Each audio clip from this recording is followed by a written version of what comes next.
The transport ship hummed through the dark void of space carrying supplies to the outer colony stations, when Danny Carter decided to make the worst mistake of his life.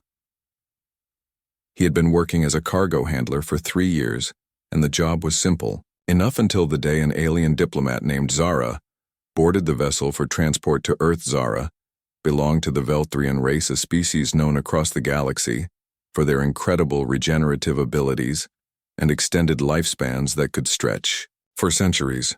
She was tall with silver skin that shimmered under the ship lights, and her eyes held an ancient wisdom that made Danny feel small and insignificant.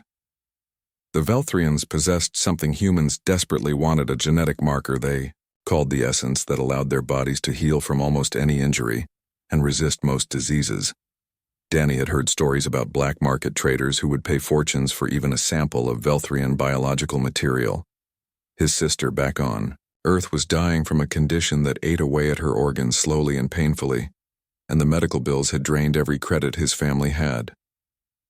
When Zara retired to her assigned quarters that first night, Danny found himself standing outside her tower with a medical scanner in his trembling hands. The ship was on autopilot and the other crew members were asleep in their pods.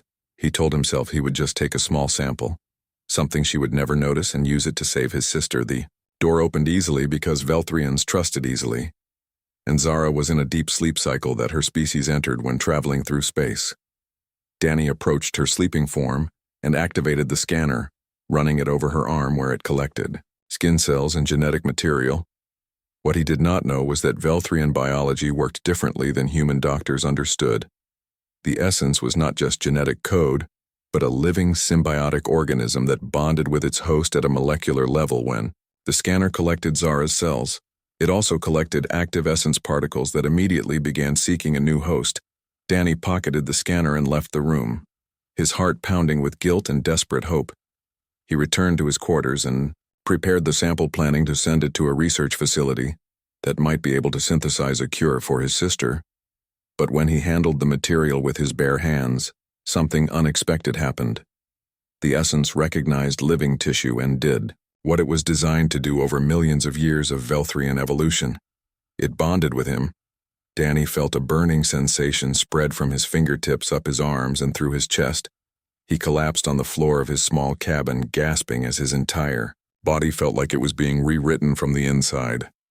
The pain lasted for hours, and when it finally subsided, he lay there covered in sweat, wondering if he was dying. Morning came, and Danny realized something was very wrong. His reflection in the mirror showed subtle changes. His skin had a faint shimmer to it, and his eyes seemed brighter, more alert. He felt stronger than he ever had before, and a cut on his hand from the previous day had completely vanished.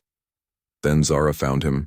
She stormed into the cargo bay where he was pretending to work, and her usually calm face was twisted with anger and something else that looked like fear. She grabbed his arm and pulled him into a storage room away from the other crew. Her scanner ran over him, and her expression shifted from anger to horror. The essence had fully bonded with him, she explained in a voice tight with emotion, but the transfer had done something catastrophic to her own biology. Velthrian essence was meant to remain with its original host for life, and when a significant portion was removed and bonded elsewhere, it created a biological link between the two individuals. Zara's body now recognized Danny as part of her genetic family, as if he carried her bloodline. This was not just a metaphor. The essence in his body was sending constant signals back to her system, trying to maintain the connection it thought should exist. For Zara, this meant her own regenerative abilities were now split between two bodies. She could no longer heal as quickly, and her lifespan, which should have stretched for another 3 centuries, had been cut dramatically. But worse than that was the cultural implication.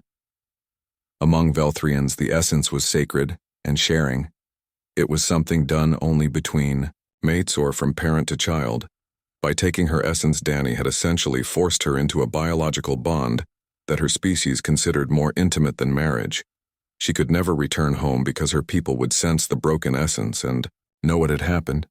She would be exiled as someone who had lost control of her most precious gift. Danny tried to explain about his sister, about the desperation that drove him, but Zara cut him off. His reasons did not matter. The damage was done, and they were now linked in a way that could never be undone.